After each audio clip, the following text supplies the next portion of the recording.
Hi, my name is Taneja and you're watching Brain Security. We are on day 6 of The Advent of Cyber by TryHackMe, and today's challenge is Malware Analysis Executable.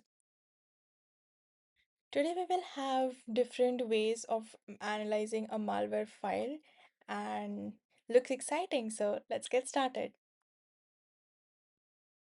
So the story goes like the town of Wayville remains quiet in the middle of the night, but the residents of Wayville are nicely tucked up in bed, blissfully unaware. The SOC team at the best festival company remain alert, poised and ready for whatever may face them. Monitoring their screens, armed with a freshly poured mug of hot cocoa, the elves of the SOC watch the dashboards diligently. Suddenly, the elves receive an email in unison from Elf McClaws, head of Elf Affairs, in their inboxes. It reads from this attachments HopHelper.exe, a new schedule awaits. To all else going forward, we will be using a new program for creating and viewing Team Rotus. This new program will revolutionize how routers are made here at the TBFC company. Please contact IT support if you have issues running the program. Kind regard, remain the best, Elf McClaws, head of Elf Affairs. Now, attachment has an exe file, meaning it is an executable file that will run on your machine, specifically your Windows machine. Why is Elf McClaws walking at 3 a.m.? Screams a member of the SOC team in the background. They're right, something is amiss. Elf McBlue is immediately suspicious. Their years of experience in the SOC have given them the wisdom not to download out of the blue executables. Without McSkitty's wisdom, Elf McBlue takes charge, loading up the malware investigation toolkit. The investigation begins. The learning objectives are the principles of malware analysis, introduction to sandbox, static versus dynamic analysis, and tools of trades are PeStudio, ProcMon, and Regshot. Do I need to start a VM? Split screen is there. Am I giving credential? Yes. Attack box not needed. Let's start the machine.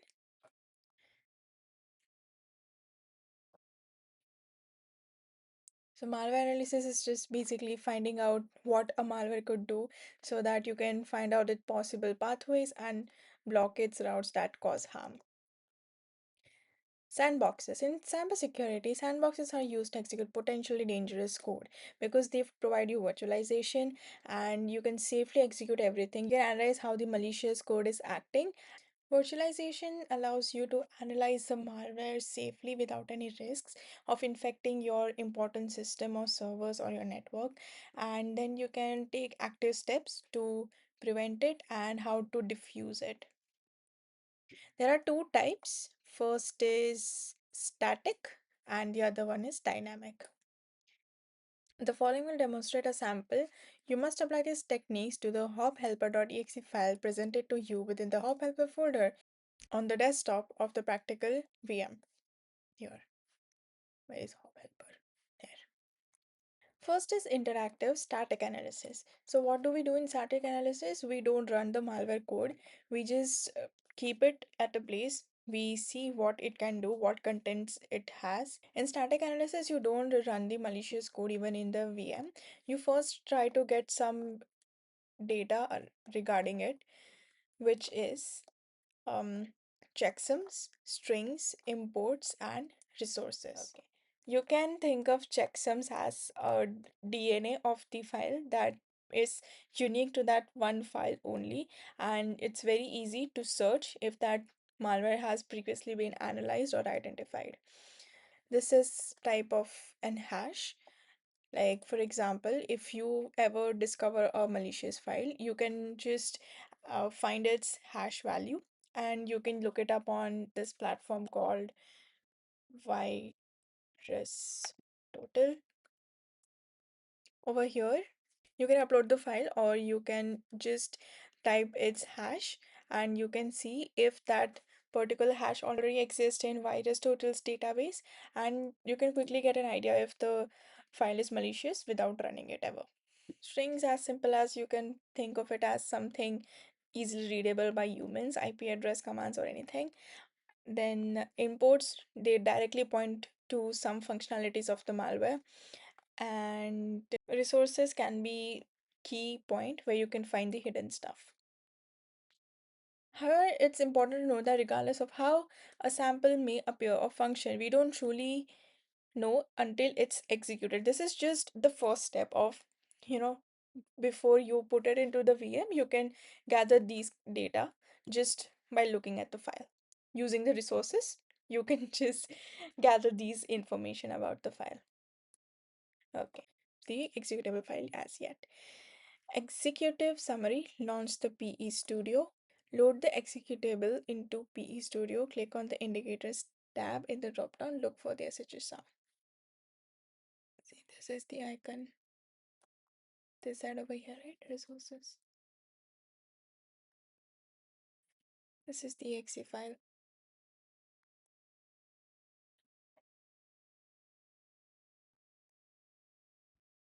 First, we will launch PeStudio and load the executable. The shortcut for this has been placed.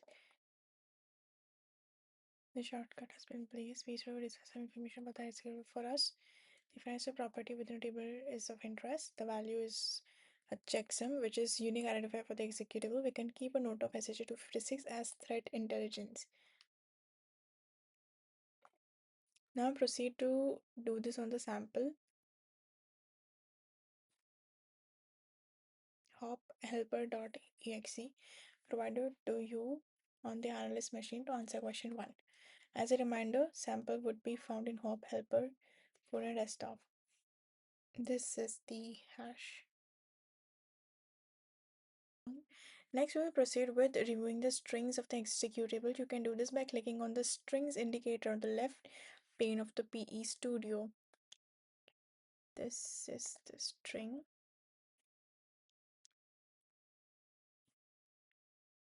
This program cannot be run in DOS module. In the context of malware analysis, strings are sequences of readable. This could be this. As a malware analyst, it's great to have a look at these, as these could reveal the attacker's command infrastructure, which we can use for our defenses. There is a flag over here. The flag is strings found. Let us put it here.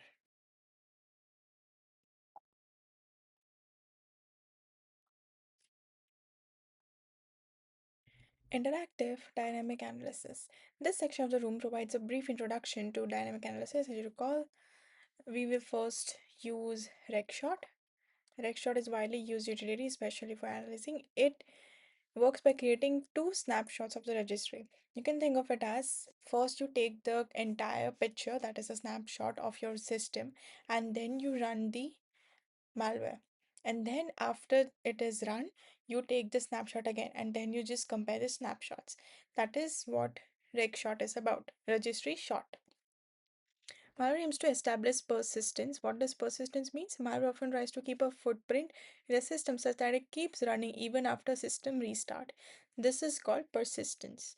For example, if a malware adds itself to a startup registry keys, it will persist even after a system restart. So if it is in the main startup registry, it will keep running, or else if it was there in the memory space only, it would only be boot up when you it will boot up again when you restart your system. A common technique for malware is to add a run key into the registry, which is frequently used to specify which applications are automatically executed when the device is powered on. Before executing the malicious sample, HopHelper.exe, let's create a snapshot of our registry at as it currently is so we can compare the difference once the sample has been executed. Let's load up Regshot and create a capture of the registry as it currently exists.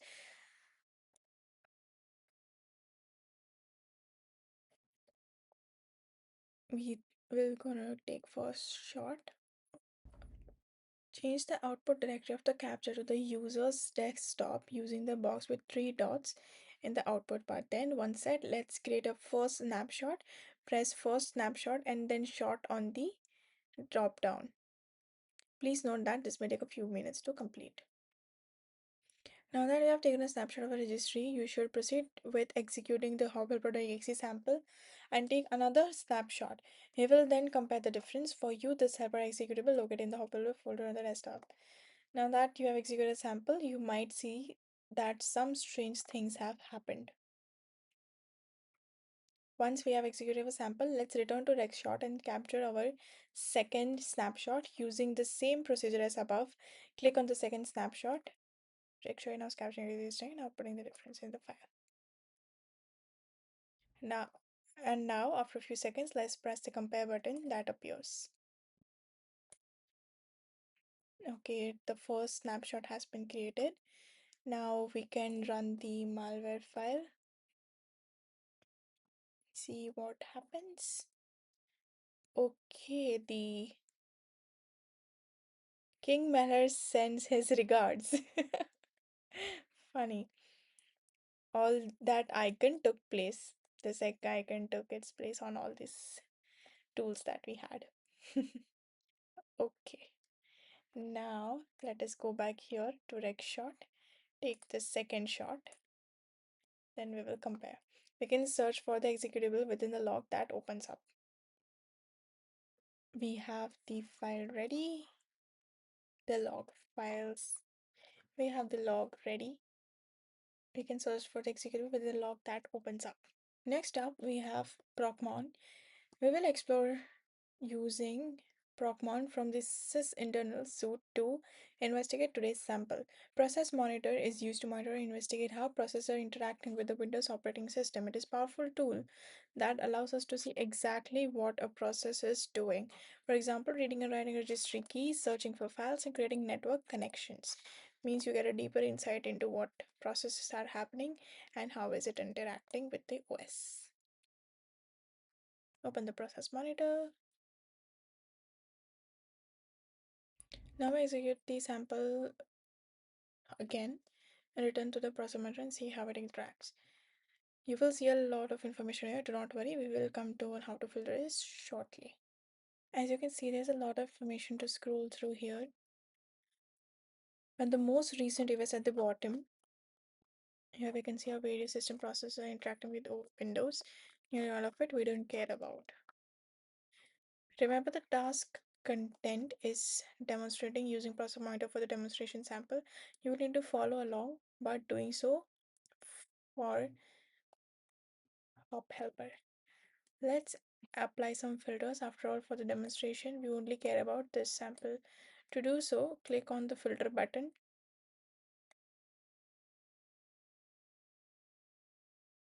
Filter, filter, new window opens. Here we can create some filters to remove some of the noise.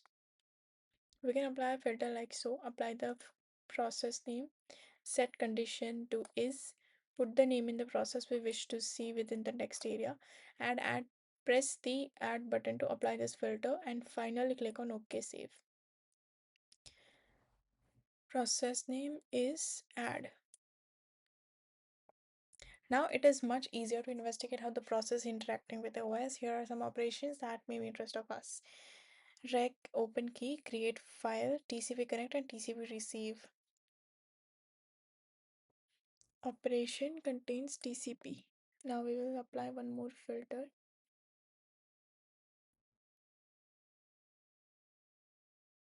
Operation contains TCP.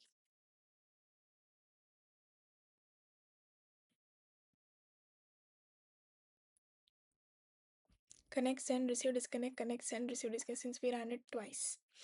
However, as you can see, there is still a lot of information. Yes, we did this. We will now see all operations that include TCP. Alternatively, if you wish to start over, you can reset. Phew, well done. That concludes the demonstration for today's room. Remember, you will need to apply what you have learned here in HopHelper.exe, executable that is in place. Starting with what is the SHS sum. I had copied it over here.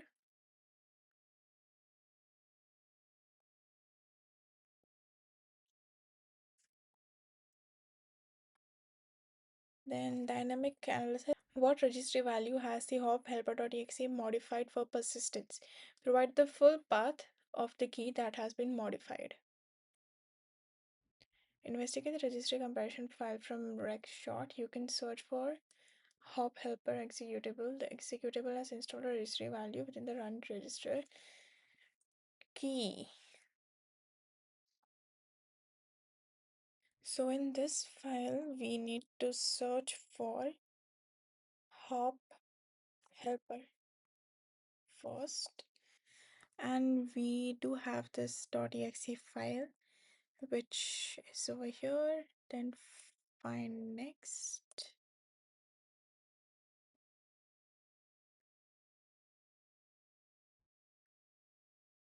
Okay, now let us look for run. Why can you not find run?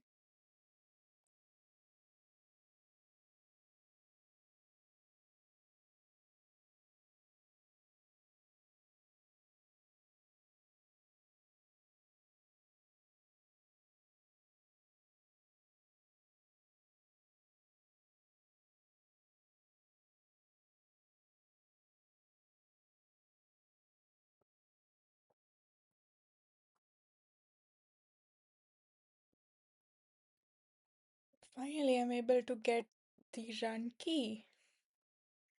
Probably that is the path.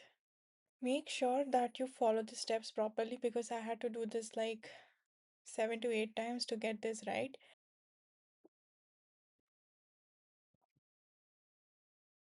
Finally, filter the output of ProcMon for TCP operations. What network protocol is HopHelper.exe using to communicate? Okay, we will first shut this down. We will go to ProcMon. A lot of processing running. We will use filter.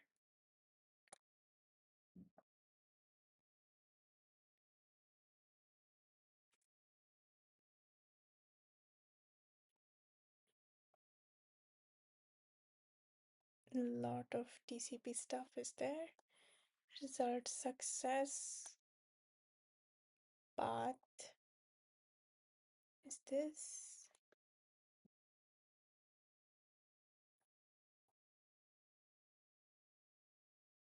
Where can I find the protocol? Let me maximize the screen. I think we have a lot of data over here. So we have to add one more filter again.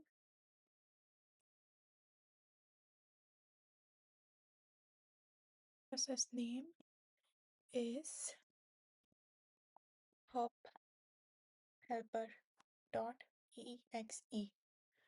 If we add that, you need to run this malware again. HopHelper. Okay. This prop monitor is not responding. Let's close it.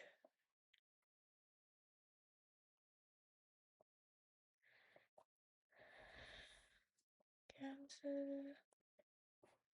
We will reset filter, and we have all the processes over here. Let us try to run this once again and hope things just work out.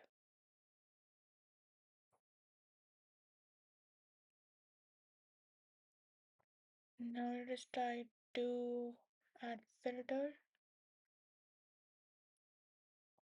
First, let us see process is hop helper.exe.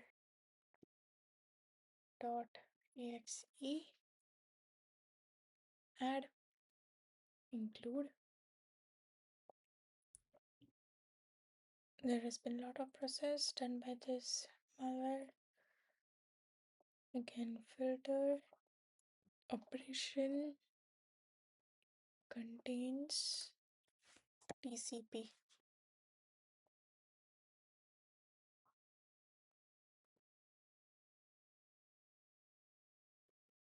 Yes. Okay, there it is. HTTP in the path. Finally got it.